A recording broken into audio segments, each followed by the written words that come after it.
Higit naman sa 462 milyon halaga ng ilegal na droga na kumpiska. May 38 drug personalities ang natimbog sa isang buwang anti-drug operation sa Cordillera.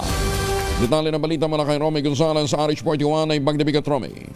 Tagumpay na nasamsam ng Cordillera PNP ang higit 462 milyong pisong halaga ng illegal na droga at naresto naman ng 38 drug personalities sa isang buwang anti-illegal drug operations sa Cordillera Region.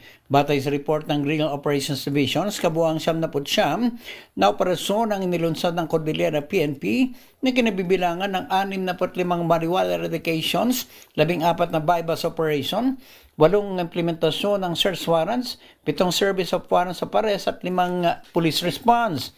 Nagresulta ito sa pagkakakumpiska ng 1,849,470 fully grown marijuana plants, 615,469 na marijuana seedlings, 177,881 gramo ng tuyong dahon at fruiting tops, 27,365 gramo ng tangkay ng marijuana at 35.64 na gramo ng shabu na may standard drug price na 462,344,324 na piso.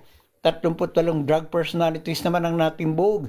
13 ang high-vol individuals at 35 na street-level individuals. Ito si RH41 Romy Gonzalez para sa DCRH. Una sa Pilipinas, una sa Pilipino. Maraming salamat Romy Jose Gina.